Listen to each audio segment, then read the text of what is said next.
Usa ka tingog, usa ka katawhan.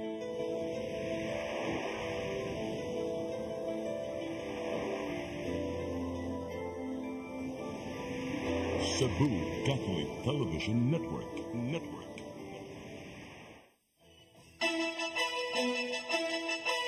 Uluhan sa mga balita sa Sari 47. Ngit-ngit og alimot nga classrooms misugat sa mga tinunan sa Bangkal Elementary School sa unang adlaw sa klase.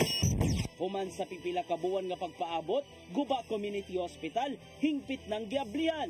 Pulis sa syudad sa Mandawi nga nisita sa minor de edad, gipusil patay.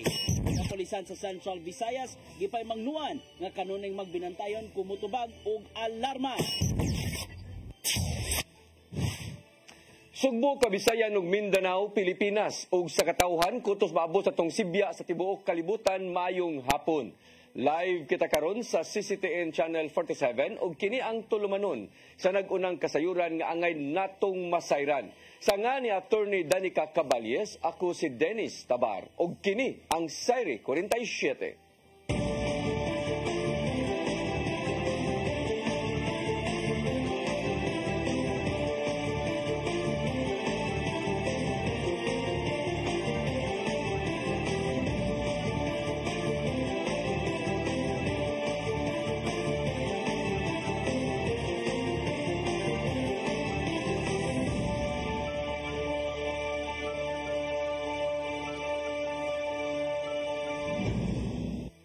Og karon sa kompletong detalye sa atong mga balita, ngit-ngit og alimuot nga classrooms gisudlan sa matinun-an sa Bangkal Elementary School sa unang adlaw sa klase. Kini tungod kay sagad sa ilang mga classrooms wa gihapon mabaliki sa supply sa kuryente sukad ginawad-an kini niadtong mga nakalabayng buwan.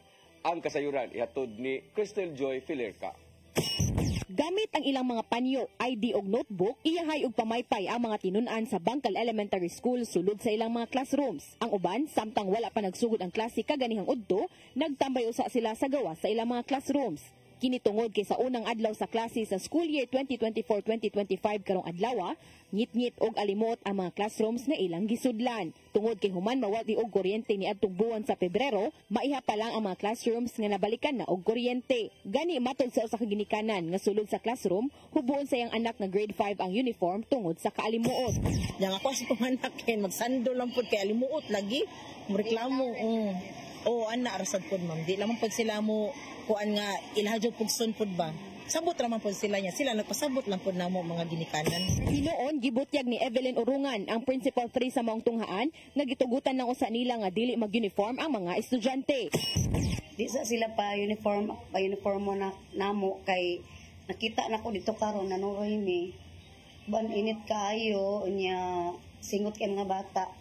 Manang ningon ko sa mga teachers na pwede ra gihapon mag-t-shirt nga komportable sila. Samtang usa sa giuna-una ni tumabang nga epekto sa mong sitwasyon nga dili na makafocus ang iyang anak. Init kaayo man gid ang mga bata. Nya kanang tugkan og bungang singhot na dili sad sila makuan ma-focus sa ilang kuan kay alimuot man jud kaayo gud ang classroom. Apan gidugang niya nga nakasabot ra hinuon siya sa sitwasyon karon sa eskwelahan, maong gipadalhan na lang niya og portable fans ang iyang mga anak ug mga pag-umangkon. Samtang taliwala sa sitwasyon sa maong tunghaan, wala raw sab kini nakaapekto sa number of enrollees. Sa nilabay nga school year, niabot sa 3,800 ang ilang mga tinunan. Karong adlaw adunay kapin 3,600 nga nagpa-enroll ug aduna pa kini posibilidad nga mosaka. Di sad ko ka ingon nga naka-affect gud siya kay kung atong subayon nga 100 kapin siguro kuwang ana no. Nya according to teachers ingon sila nga napadyod ko rin magpa-enroll po gyud kasagaran ko no kay we were just transferred last year kami ma'am. So karon sa manadaghan pa ako na magpa-enroll. Tungod sa kadaghan sa ilang populasyon ug kuwangan ng ilang mga classrooms, aduna gihapoy shifting schedule sa klase. Ang grade 4 o grade 6 lang mo irregular schedule, samtang ang uban mga grade levels gibahin sa 6 to 11 AM o 1 to 4 PM nga schedule. Crystal Joy Filerca, CCTN News. DepEd Mandawi niauhag sa mga inahan nga wa pa makapa-enroll sa ilang mga anak sa pagpa-enroll na. Mga datos sa DepEd Mandawi moabot sa kapin 8,000 ka matinunan ang wa pa makapa-enroll. Ang kasayuran ihatod ni Mary Rose Sagarino. Niubos ang gidaghanon sa mga tinunan sa syudad sa Mandawi sa elementarya ug high school. Sa datos sa DepEd Mandawi, anaa pa sa 59 ka mga tinunan ang nakapa-enroll. Mas gamay kini itandi sa niaging school year nga moabot sa 67,000 ka mga estudyante. Sa naandan ang gidaghanon sa tinunan mo saka o baka mumintinar matag school year nang hinaot ang division nga makuha ang target sa unang semana sa pagsugod sa klase. Sagad sa mga wala nakapa-enroll mga high school students. Basog atong tanawon ang who will yung tag-suffer, it's the school kay there are those late enrollees will no longer be counted in the distribution of resources. But of course, tunga nila, bahinan magyapon sila sa resources. Pero sa computation ba, like naam tagitawag og MOE, no? In computation like this one, of course, ang computation as of Friday will base only on 59,000. Giauhag karon sa DepEd Mandawi ang mga inahan nga wala pa nakapa-enroll silang anak sa pagpa-enroll na. Nang hinaot si dagatan nga mo pa-enroll ang mga inahan atol sa enrollment period. Matod sa superintendent nga ang datos sa wahing adlaw sa enrollment period mao ang basihan sa DepEd sa pagtagana og budget or resources sa matag tunghaan. Pagkaroon lagi, we look into the data nga kulang pa ta. But maybe after a week, kung wa pa kita kaabot, then we will sit down now with the school heads so that we can plan out kung unsay maayong buhaton to know nganong wa ta kaabot sa ato ang target, unsay action na itong buhaton to conduct a survey, to validate o kung sa rason aron dili ta ko tubra sa tagan-tagan.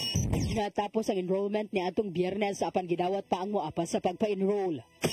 Mary Rose Sagarino, CCTN News. Mga estudyante sa nga nagtungha sa school year 2024-2025, ana-ana sa dulan 20 milyones nga lukop nasod. Apan adunay mga tunghaan nga suspendido pa ang klase human nga napiktuhan sa bagyo. Ang kasayuran ihatod ni Gian Navarro. Moabot na sa 19.8 million ka mga tinunan lukop nasod ang nag-abot na sa mga tunghaan ug namalik na sa pag-eskwela karong adlaw. Nagagikan namong ihap sa Department of Education gikan sa mga pribado ug pampublikong tunghaan sa nasod. Kadaghanan sa mga nang-enroll nagagikan sa public schools diin ana sila sa 17.3 million ka mga tinunan. Apan moabot usab sa 979 ka mga tungaan ang napospone una sa pag-abli sa ilang klase human naapektuhan sa bagyong Karina, Butchoy ug hanging habagat sa Kauluhan ug sa Mindanao. Nagagikan ang mga apektadong eskwelahan sa Central Luzon diin suspendido ang klase sa 452 ka mga tunghaan ug gisundan kini sa NCR, Calabarzon ug Socsargen. Namahayag ng si Presidente Ferdinand Bongbong Marcos Jr. nga kinahanglan mapadayon ng pag-abli sa klase alang na sa mga lugar nga walay kadaot. Dugang pa nga kinahanglang malantaw ni DepEd Secretary Sonny Angara ang pagsubay sa tunga-tungang bahin diin adunay ubang mga tunghaan nga wala pay face-to-face classes tungod sa mga nangagubang eskwelahan. Magsugod na usab sa school year 2024-2025 ang hinay-hinay nga transition ngadto sa naandang June to March nga school calendar. Gian Navarro, CCTN News. PRO7 way nakita nga problema sa unang adlaw sa pag-abli sa klase sa mga pampublikong tunghaan sa tibuok Central Visayas. Dulan sa 4,000 ka mga eskwelahan sa tibuok rehiyon ang gipangbutangan og pulis aron pagbantay sa seguridad sa mga tinunan. Ang kasayuran ihatod ni Arnold Bustamante. Pareho nga nagamonitor ang Police Regional Office 7 sa tanang mga tunghaan sa Central Visayas sa unang adlaw sa pagbukas sa klase. Sama sa naandan, ang unang adlaw may dunay labing daghan nga mga tinunan nga nagdasok sa gawas ug sulod sa mga eskwelahan nga tungod ani ang kapulisan hugot sa pagpatuman sa seguridad. Mato ni Police Lieutenant Colonel Gerardes Pilare, spokesperson ni Police Brigadier General Antonio Avirin, hepe sa kapulisan sa Central Visayas nga sa dulan 4,000 ka mga tunghaan sa Tibuok Region 7. Ilan ning gipadalhan og police personnel aron pasiguro sa seguridad sa mga tinunan o mga magtutudlo. As of now, we are closely monitoring the opening of classes. We have assured Central Visayas that we will be deploying police personnel. Of the 3,800 schools scheduled to open today, Police Regional Office 7 under the leadership of Police Brigadier General Antonio Avirin was able to deploy sufficient number of personnel para lang ma-check o ma-secure ang atong mga estudyante nga musod. Not only the students but the parents, the teachers, and all those who will be going to schools. No? Doon pa ang nangutana sa kapulisan kung ang presensya sa mga pulis gawa sa tunghaan, kutob lang ba sa unang adlaw sa pagbukas sa klase. Mato ni Pilare, kailang i-assess kung kano sa mamahimong nga kuhaan o gidikanon ang gideploy ng mga pulis sa nakariyang eskwelahan. Kung manormal na ang sitwasyon, mubalik na usab sa naandang nga trabaho ang kapulisan sa usa ka dapit apan dili mamahimong biyaan ang pagbutang og pulis personnel sa nagtibok tuig tingtungha. Ilang bantayan ng mga eskwelahan ilabi na ang night high school. We put priority on the opening of classes because this is where people will converge. No? Sa mga succeeding days, we will of course readjust our deployment. No? Ngadto sa magkagamay until we can normalize things. Karon magud na hype ang mga tao sa eskwela. No? Probably wala pa manad ang mga bata na pa mga new students na matuskwelahan, wala katultol or wala pa kabalon sa paglabang og daan. That is why we put maximum number of police officers. Ang eskwelahan doon nagipamutang ng mga police assistance desk aron may maduulan kung makasugat og problema ang mga estudyante, lakip na ang mga magtutudlo. Arnold Bustamante, CCTV News. May paambit sa ilang katakos sa pagrescue ang Lapu-Lapu City Disaster Risk Reduction and Management Office atol sa Southern Cebu Search and Rescue Summit 2024 niadtong Hulyo 26 ug 27 dito sa lungsod sa Dalagit. Ang 10-man team ug ang ilang kahimanan mao gipada sa buhatan aron pagsalmot sa maong summit. Lakip sa ilang gipaambit ang mga responders nga ilang best practices sa humanitarian assistance and relief o early warning system. Ang pagpaambit sa ilang katakos ubos sa Disaster Risk Reduction Big Brother Sharing of Initiative Program sa syudad. Matod ni Nigel Banyasya, ang Pangulo sa Lapu-Lapu CDRRMO, nagikinahanglan ang pagpaambit sa ilang katakos ngadto sa bagatang bahin sa Sugbo tungod kay pareho ang ilang gitinguha nga mulambo ang turismo o ekonomiya.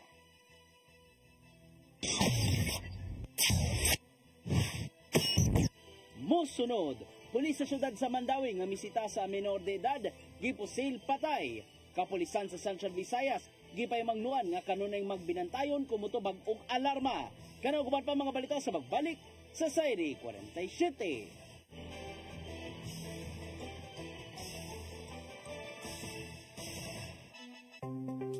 Discover the beauty of the Philippines.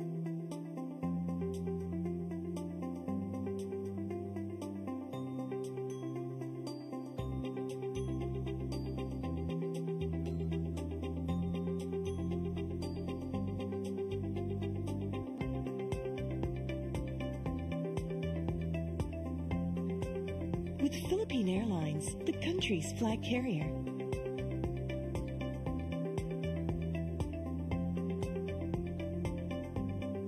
The airline that lets you feel the warmth of the nation.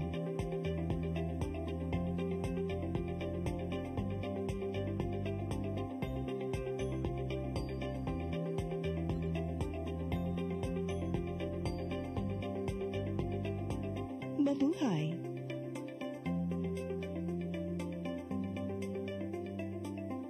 Be equipped, be empowered, and be informed. CARIS Philippines. 2 national events will be held in Cebu City this year.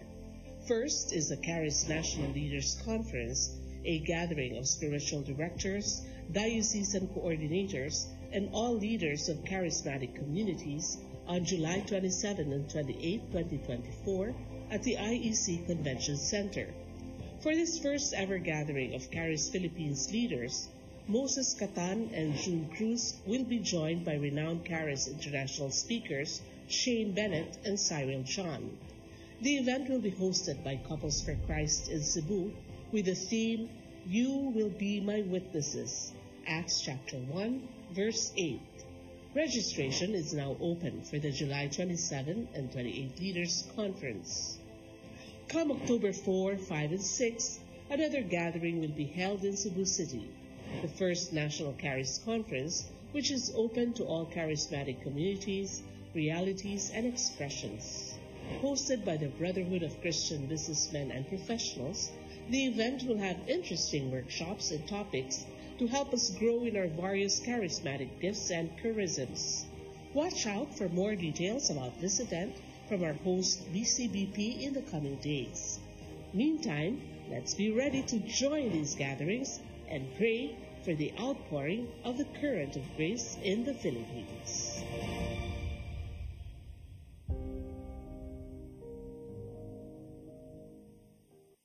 Holy Spirit,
Nangita ko nung upo para internet sa kong anak, ma'am. Ay, wala na yung problema. Sinisibo. Sinisibo, Sinisibo. For your internet connection. And for the signal of your cable TV. So fast and spread the transmission to your home. Sinisibo. Sinisibo, Sinisibo. Offers you to have fiber optics. For your viewing experience, perfect and clear, so fast. So great and affordable for you to enjoy. Sinisibo. Sinisibo Television Network Incorporated offers fiber to the home broadband internet bundled with fiber to the home cable TV connection. Sinisibo Television Network Incorporated with its operation in Metro Cebu and the whole province of Cebu soon. And affordable for you to enjoy. Sinisibo. Ang kinabuhi puno sa hagit. Sugpin na ka, Dria! Ay, pag-inarte! Magdita ka! sa pangutana. Bata pa gani ka kayo? Nagpuyab-puyab na ka? Kinsa man ang masakitin ako din ay gano'n na kinsa! Kung si buti mo'y pasabot, Daddy. Puno sa luha. Magpili pang ako nga imong anak o kanay imong mga babae. Kasuko. Yung ganang pa.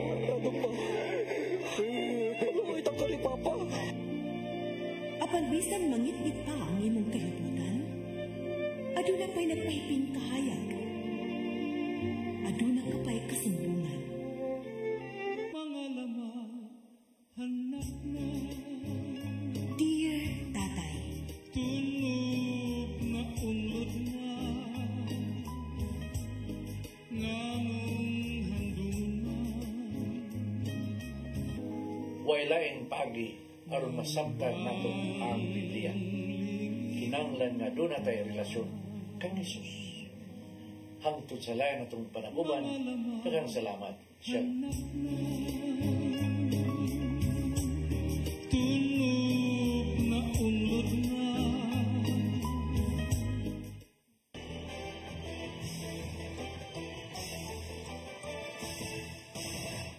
Balik sa ato mga balita, hingpit ng giablihan ang Guba Community Hospital human sa pipila ka tuig nga pagpaabot o nga pagkatanggong sa naninguha nga kagamhanan sa syudad nga himuon kining level 1 ang maong tambalanan sa Department of Health.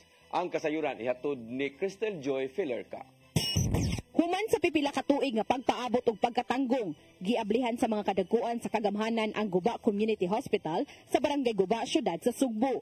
Gipahigayon karong adlaw ang formal nga pagbukas sa maong tambalanan aron matabangan ang mga nanimuyo sa bukirang bahin sa Cebu City nga adunay balatian. Gisaksihan kini sa mga kadagkuan sa Cebu City Government, pinanguluhan ni Acting Mayor Raymond Alvin Garcia og mga sakop sa Department of Health 7. Matud sa DOH 7 nga magamit ang maong tambalanan isip infirmary aron matambalan ang adunay mga sakit. Gitinguha nila nga ma-accredit ning tuiga ang Guba Community Hospital isip level 1 nga tambalanan. Additionally, through innovative use of technology, we aim to make healthcare more efficient and accessible, leveraging digital solutions to bridge the gaps and deliver timely care where it is needed most. Naablihan ang maong tambalanan human gisusi ni Acting Mayor Garcia ang kahimtang niini diin nagka-problema ra sa iyang building permit. Matud niya nga ang mga kahimanan og technical expertise kinahanglang masinati sa mga pasyente sa Guba Community Hospital. Kini aron dili na kinahanglang i-transfer sa mga tambalanan sa ubos nga bahin sa syudad. Please do not expect ayaw gyud or mura nagsibudok ni ang atong hospital ugma because it will still take time. Give us at the end of the year nga naa na nga atong mga facilities no sa operating room ug unsa pa tong mga x-ray etc. Usa ang Guba Community Hospital sa mga healthcare services nga gipadali na sa Cebu City Government ubos sa pagdumala ni Acting Mayor Garcia. Samtang gipadali na ang pagpatukod sa mga nahabiling andana sa Cebu City Medical Center isip kabahin sa iyang advokasya. I'm very grateful that in just 2 months we were already able to open the APAS Family Health Center, the Guba Community Hospital, and we were able to make significant improvements already in the 3rd floor of the CCMC, as well as perhaps in the next weeks, we will already be able to bid and award our CCMC 3rd to 6th floors. Crystal Joy Filerca, CCTN News. Gisitahan sa Commission on Audit ang Cebu City Government tungod sa pagpaburot sa mga bayranan sa kuryente ug nakita usab sa 2023 audit nga matud pa sa report nga grabe ang pagbayranan o paggamit sa Christmas lights bisan og humana ang Pasko. Ingon man ang paggamit usab sa mga suga sa karsada nga dili na kayo kinahanglanon. Inundan nga nigasto ang syudad og 289 milyones ka pesos aron bayran ang kuryente tibuok tuig o 4.17% gikan sa ilang kinitaan. Nabantayan usab sa CUA nga Y Energy Efficiency and Conservation Office ang dakbayan aron masuta ang saktong paggamit sa kuryente. Suma pa sa Department of General Services nga daan na nilang gikontrolar ang paggamit sa kuryente. Sud mismo sa City Hall, din kinahanglang gamiton ang appliances ining ting trabaho lang.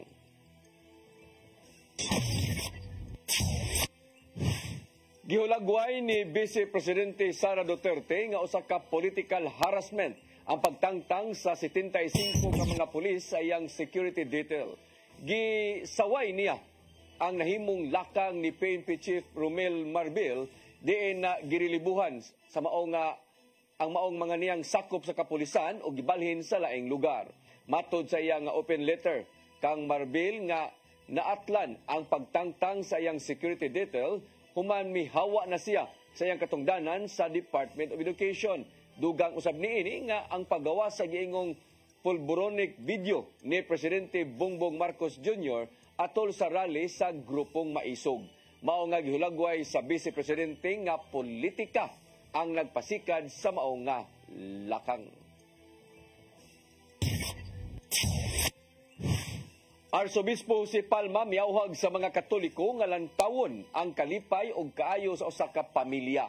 Kini ang nahimong mensahe atol sa prayer rally batok sa diborsyo sa Archdiocese of Cebu. Ang kasayuran ihatod ni Gian Navarro. Nag-abot ang libuan ka mga Katoliko sa Fuentes Osmeña Circle aron sa lugon ang ilang pagpakigbatok sa diborsyo. Ato sa prayer rally sa Archdiocese of Cebu niadtong Sabado sa hapon, tuyong gibaktas sa mga nisalmot ang Dan Osmeña Boulevard ug Daan Colon aron ipadangat ang pagprotesta, dala na ang hugot nga panalangin. Gidala sa dila ang rosaryuhan o mga placards nga nagpadangat sa mensahe nganong kinanang salbaron ang kasagrado sa sakramento sa kaminyoon. Kuyog usab ang mga karo sa managlayang mga balaang imahen, apil na ang Santo Niño de Cebu. Bisan pa man sa hulga sa bating lakat sa panahon o bugat kadagan sa trapiko, nagmadasigon gyapon kini mga nisalmot sa prayer rally batok sa diborsyo. Naglangkob ning mga nisalmot sa managlayang mga religious groups o ubang mga parokya dinhi sa Sugbo. Dala ang ilang hinagiban nga pag-ampo sa pamasin nga dili unta mapasar ang absolute divorce bill nga giduso na karon sa lehislatiba. Ato din mga pamilyang nagkuyog aron makigiusa sa pag-ampo. Naay mga Gen Z nga nangunay mismo sa pag-ampo sa Santos nga Rosario. Sumapaning usa sa mga nisalmot gikan sa San Remigio nga matud pa delikado alang kaniya kung mapatuman man ang diborsyo sa Pilipinas. Bisag na sila sa saktong nga pamuyo, apan ang katong wala mapugos man ang mga bata sa kanaang og pili o maneglect sila madugay if ever madayon ang divortion. Sa Santos nga misa, gipasalamatan ni Arsobispo Jose Palma ang mga opisyal sa dakbayan sa Sugbo ug ang publiko sa pagsalmot sa prayer rally bisan pa man sa mga hagit nga giatubang. Naghatag salamat ninyong tanan, naghatag nining panahon, aron ang buhaton kaninatong prosesyon, prayer rally o misa, alang sa atong paghimayas sa Diyos, sa iyang kuban nato, paghatag sakramento sa kasal, pagbalaan sa pamilya, yang lalo alang sa kabataan, o siyempre ang atong pagpadaya sa atong Rally, giatagan og gibug ato ni Palma ang kaayo ug kalipay sa kamagtiayon nga may hayan ng taon sa tanan. Kini aron magmalig-on pa ang relasyon sa kapamilya bisan pa man sa mga problemang giatubang na. Kanilang magsabahan mga problema sa mga pamilya. Panagin ang limayong na relasyon sa sabing parents and children, panagin the difficulty of sending children to school, panagin ang ibang migration to other lands, kakulang sa trabaho. Pagkadusab ang mga politiko kinsang mga nakigbatok sa diborsyo, sama nilang Kongresista Lollipop Uwano Dizon sa Mandaue City District o Kongresista Cutie Del Mar sa Cebu City North District. Gipadala na sa kauluan ng moabot sa 170,000 ka mga pirma ngadto sa Senado aron mapalanog nga ang Sugbo nakigbatok sa diborsyo. Magpadayon ang mga inisyatiba sa Archdiocese of Cebu sa kampanya Batok Absolute Divorce Bill karong tukion na kini sa Senado. Gian Navarro, CCTN News. Mga ginikanan sa mga tinun-an sa Lapu-Lapu City Central Elementary School ginidaan sa pagsud sa tunghaan sa oras sa ating klase. Matod sa principal nga gidiscourage nila ang mga ginikanan tungod kay makapasalig siyang luwas ra ang mga tinun-an nga musud sa tunghaan. Ang kasayuran ihatod ni Crystal Joy Filerca. Naglinya ang mga ginikanan sa gawas sa Lapu-Lapu City Central Elementary School kaganihang buntag sa unang adlaw sa klase samtang naghuwat sa ilang mga estudyante. Kinitungod kay usa sa polisiya sa eskwelahan nga dili na pasudlon ang mga ginikanan samtang nagklase ang ilang mga anak. Matod ni Adela Parsumala, ang Principal 3 sa mong tunghaan, nga gikasabutan na nila kini sa mga ginikanan. Do nothing. That's why we encourage them to just wait outside the gate, and then if not, they can go home and do things inside their house. Sigun pa niya nga gipasalig niya ngadto sa mga ginikanan nga luwas ra ang ilang mga anak samtang naa sulod sa eskwelahan. Sa pagsusi sa CCTN News Team sulod sa tunghaan kauban ang principal, aduna kami naabtan nga mga ginikanan. Kung diin gibadlong kini sa principal o giawag nga didto lang maghuwat sa gawas. Among nasuta nga mga ginikanan kini sa nagtungha sa special needs education. Apan matod ni Parsumala ang maong polisiya para kini sa tanan ug walay exempted niini gawas na lang kung kinahanglanon. Sa mga SNED, mga learners, doon na pud na sila training, ining pamuhi, diha na gyud sila pasudlon kay doon na may mga bata kalit yung dagan. So pasudlon ra na sila ang mga parent. Pero while nagklase, adto gyud sila sa gawas sa room para dili pud sila ka-distort. Idugang niya nga hapsay ra ang ilang pag-abli sa klase karong adlaw. Gani giawhag niya ang mga magtutudlo sa pagbuhat sa ilang mga inisyatiba aron nga mahimong produktibo ang unang adlaw sa mga bata. Ug usa ang grade 1 teacher nga si Jonah Velope Graceman Chavez nga nitubag niini. Aron nga dali siyang makaila sa iyang mga estudyante, gibuhatan kini niya og name tags nga mahimo usab sumbanan sa mga bata sa pagsuwat sa ilang mga ngalan. I know, bago pa kayo ilang mga naon, di ko kailan nila batag sa tagsa right away. So, nag-prepare jud kog name tags, each name tags niya with color coding. Pink for the girls and blue for the boys. Bisan sa 11 ka tuig niyang pagtudlo sa grade 1, sigon pa niya nga nakasinati gihapon siya og mga kalisod. Pagka morning, kay alive, alert, awake, and enthusiastic kayo sila niya. Pero karon lang yun, after snack time, kay marag na-use siguro sila pagka kinder nila nga, half day ra sila, gana na sila muli niya.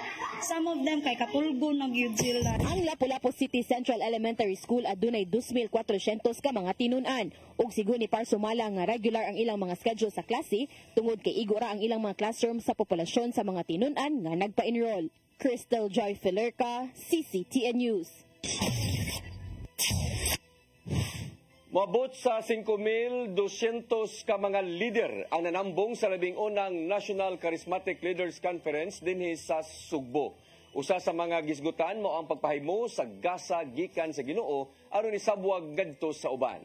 Ang kasayuran ihatod ni Gian Navarro. Gisawan sa moabot sa 1,200 ka mga charismatic leaders ang mga hisgutanan bahin sa kaminungdanon sa pagsabwag sa kaayo ngadto sa Ginoo. Atol kini sa 11 National Charismatic Leaders Conference nga gipahigay natong Sabado ug Domingo sa IEC Convention Center, Dakbayan sa Subo. Managlay mga hisgutanan ang natuki bahin sa mga isyung giatubang sa karismata ug ang pagpalig-on pa sa komunidad. Sa walay pagduha-duha, ni Salmot kining spiritual director gikan sa Diocese of Dumaguete sa kalihukan sa Caris, Philippines. Yun sa manin ako pagpuyo sa akong kinabuhi. Magpakahilom na laban ba ko sa akong pagtuo? Mulaylo ba ako sa pagkasaksi sa akong pagtuo nga nadawat sa Diyos? Now is the best time nga ato ning mapadayag pagbalik ngadto sa katawhan. Usa sa mga naisgot mao ang pag-awhag ni Dr. Moses Catan ngadto sa mga charismatic leaders nga mao ang paggawa sa comfort zone ug ipalanog pa ang kaayo sa Ginoo ngadto sa palibot. Matod diha nga kinahanglan ng taon pag-ayo ang dakong hulagway kon big picture sa pagkamaayo sa manunubos ug manunluwas bisan sa mga problemang nitumang. Hinuon gihangop niya ang grabing participation gikan sa mga delegado. And every person must use that gift for others. It's not just for the individual. So when all of us come together, individuals using our gifts for the glory of God, the body of Christ is built up. Tingwa sa mga Charismatic Leaders Conference nga mao ang pagsaksi sa renewal alang sa synodal mission sa simbahan. Gawas kini sa pag-update na sa mga pagtudlo o pagsangyaw sa pulong ni Kristo nga gikan mismo sa Charis International. Ikalipay mismo sa Charis Philippines ang dakong partisipasyon sa mga delegado. Mo nang importante kaini kining panagtigom karon sa mga leaders. Ato ni silang human sa mga talks inikaadlaw ikagabi gipaabot nga magpundok ang tanang taga Luzon, taga Visayas, taga Mindanao diin among ilahon himamaton ang mga leaders nga gi-appoint mismo silang mga obispo. Ang Charismatic Leaders Conference sa mga kalihukan sa Charis Philippines ning tuiga. Si malabay usab nga semana gipaygayon ang Charis Asia Oceania Continental Youth Leaders Conference diin nagtapok ang mga batan-on gikan sa managlahing bahin sa Asia. Karong Oktubre may tabo usab ang Charis National Conference gikan sa Charis Asia Oceania karong Oktubre 4 ngadto sa size sa IEC Convention Center, Dakbayan sa Subo. Gian Navarro, CCTN News. Moabot sa 40 ka mga gold, 41 ka silver ug 31 ka bronze medal ang nakuha sa Team Mandawi sa bag-o lang nahuman nga World Championship sa World Eskrima Kali Arnis Federation kon WICAF. Sa 41 ka mga eskramador o arnisador sa Team Mandawi, unom ang naapil sa top 10 individuals.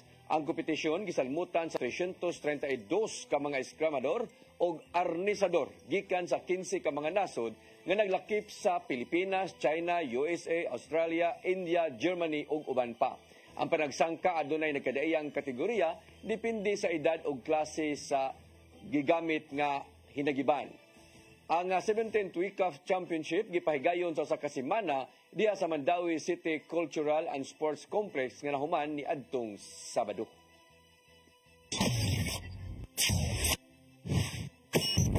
Mosunod, pulis sa syudad sa Mandawi nga misita sa minor de edad gipusil patay.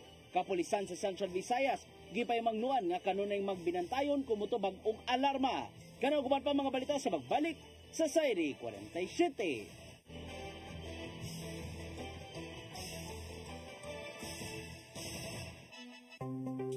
Discover the beauty of the Philippines.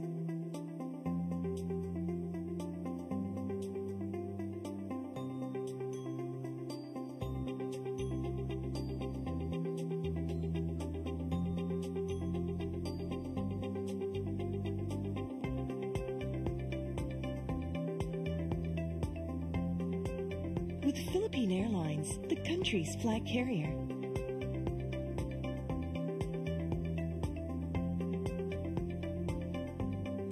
The airline that lets you feel the warmth of the nation.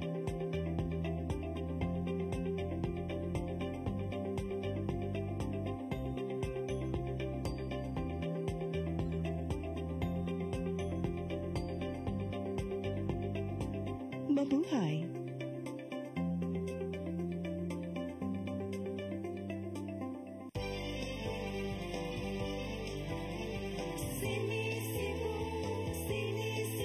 For your internet connection And for the signal of your cable TV. so fast and spread the transmission to your home. Sini Cebu offers you to have fiber optics. For your viewing experience, perfect and clear so far. So great and affordable for you to enjoy. Cine Cebu Television Network Incorporated offers fiber to the home broadband internet bundled with fiber to the home cable TV connection. Cine Cebu Television Network Incorporated with its operation in Metro Cebu and the whole province of Cebu soon. For your internet connection And for the signal of your cable TV. so fast and spread the transmission to your home. Sini Cebu offers you to have fiber optics. For your viewing experience, perfect and clear so far. So great and affordable for you to enjoy.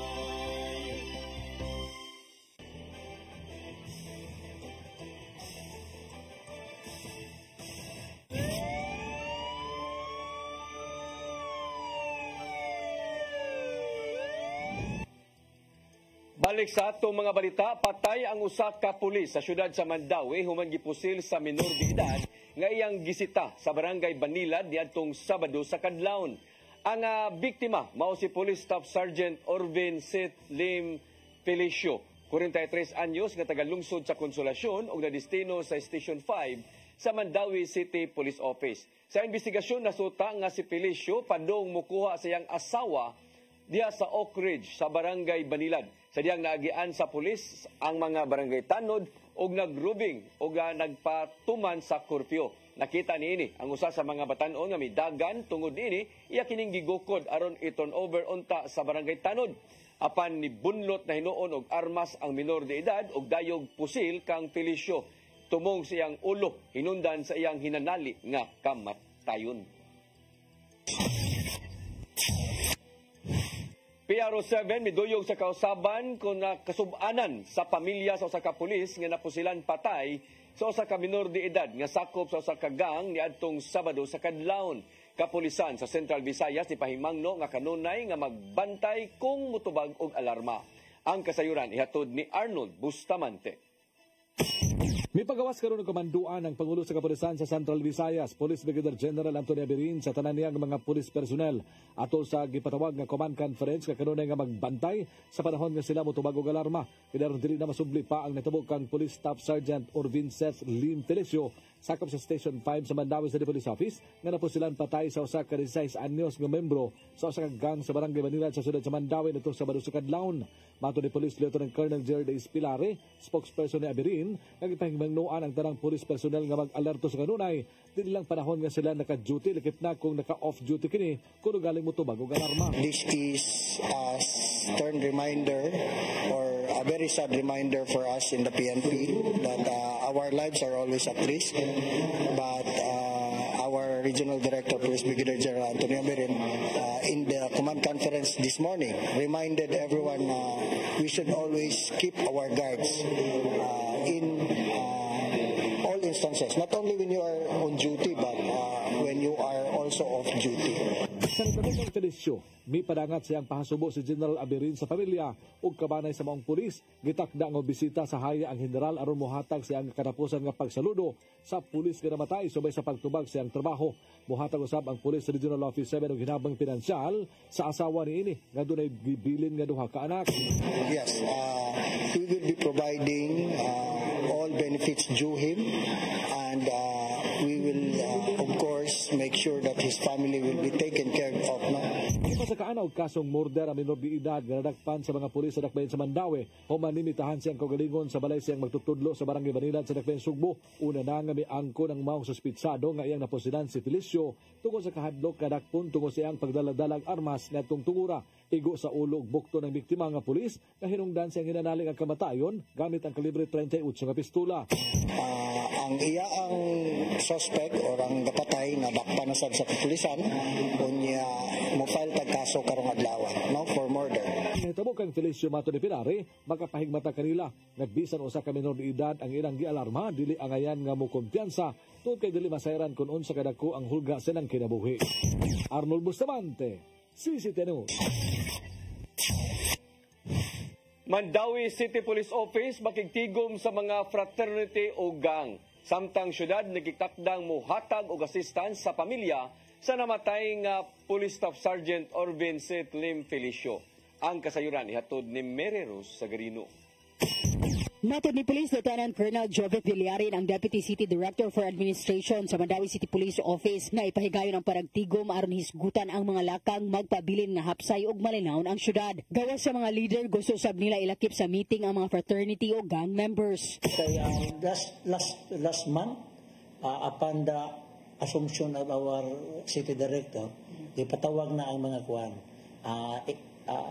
I just don't know exactly kung na-appeal na ba ang kuwan, but katong mga fraternities napatawag na to. I think next in line ang ganing ato ang mga ganing ang trips at saka sa bloods. Kaya para ang the purpose of the City Director is to guide them. So muna itong kan. So we will not stop nga kuwan. Amoge pon silang pasabton. Ang 16 anyos nga batang lalaki nga nipusil patay kang Police Staff Sergeant Orvin Sith Lim Felicio ni atong Sabado sa Barangay Banilan gayong miyembro sa usa ka gang. Ang 16 anyos gayong nipusil patay kang Felicio human kinigisita pagtabang sa mga tanod sa barangay subay sa curfew nga gipatuman sa syudad. Mato ni Villarin nga padayon ang pagpatuman sa curfew. Hatagan usab og financial assistance sa MCPO ang pamilya ni Felicio ug gipadali na usab nila pagproseso aron mahatag ang uban pa nga benefits nga makuha sa PNP. Kaganinang buntag ang Konseho sa Dakbayan ni pasara usab og resolusyon pagpadangat og pahasubo sa pamilya sa nitaliwan nga pulis. Aduna usay ihatag nga financial assistance ang syudad sa pamilya. I mean, he was just doing his job niya. Namatay siya ba? Napusilan siya dito. Unya, nagod siya family na siya 2 children na siya gipaskwela. So, luoy kaayo bitaw ang sitwasyon sa iyang family right now. Mary Rose Sagarino, CCTN News. Babaeng polis nga nadistino sa Tourist Police Unit nga nakita sa nag-viral nga video nga nagdumili sa pagpasud sa membro sa LGBT community diya sa Basilica Minori del Santo Niño girilibuhan na sa katungdanan. Dugang ini nga gipaubos usab siya sa investigasyon aron masayran kung unsa gyud ang tinuod nga nahitabo. Ang kasayuran ihatod ni Arnold Bustamante. Giparilibuhan na sa katungdanan ng babaeng pulis nga nadistino sa Tourist Police Unit sa Cebu City Police Office nga nakita sa nag-viral nga video uban sa duha ka security personnel nga nagdumili sa pagpasulod sa usa ka LGBTQ nga naka-short sa Basilica Minori del Santo Niño kay wala kini makapakitag ID. Wala makapakitag ID ang mga membro sa LGBTQ apan niyang gipresentar ang iyang pasaporte apan wala gihapon kini gi-honor sa gwardya lagip na sa babaeng pulis. Bato ni Police Lieutenant Colonel Gerardes Pilares, spokesperson ni Police Brigadier General Antonio Berin, hepe sa Police Regional Office 7 nga makita sa video nagipistahan din sa social media nga milapas ang maong pulis sa iyang untang trabaho. And CCPO already reported that the concerned police officer was relieved from duty. No? Second, it was very clear that it was not part of her functions anymore. No? It was part of the functions of the security guard and she was over passionate about it. Probably ning sobra pud siya sa iya ang intention nga makatabang because it was the sole responsibility of the security guard to determine kung kinsay makasulod o dili, no, in place naman ng policy. Samtang iparalibuhan sa katungdanan ng mga babaeng pulis burusan og investigasyon ng Cebu City Police Office isip kabahin sa due process sa PNP aron dunggo ng habig nini. Dili mahimong nga magbase lang sila sa video nga may katap diha sa social media sang dito laman nila masayri kuron sa ang sunugdanan o makigalayon usab sila sa reklamante o magkuha usab ang pamahayag niini. We really feel that we need to conduct investigation as we are conducting now investigation, and while we are conducting investigation we will be relieving that particular police personnel from her duties. Of course, we would listen to her side during the investigation to make sure that she is given that opportunity also to defend herself. Pasupod si Pilari nga ang mauunta nga trabaho, iya na sa gwardya sa Basilica sanglit sila ang gitahasan kung kinsa ang ngayon nga pasudlon o ngayon nga pangitaan og dokumento. Ang trabaho sa pulis mao lang ang pagpatuman sa seguridad sa usa ka lugar ug diha na sila mosulod kung dunay krimen o baka sa wala pa mahitabo ang kasamok. Arnold Bustamante, CCTN News. Mo kadtong naglangkob sa atong mga balita sa Sayre 47, ako si Dennis Tabar. Sa ngano sab ni Attorney Danica Caballes, hantod ugma dinigyapon sa inyong paboritong tulumanon, Sayre 47.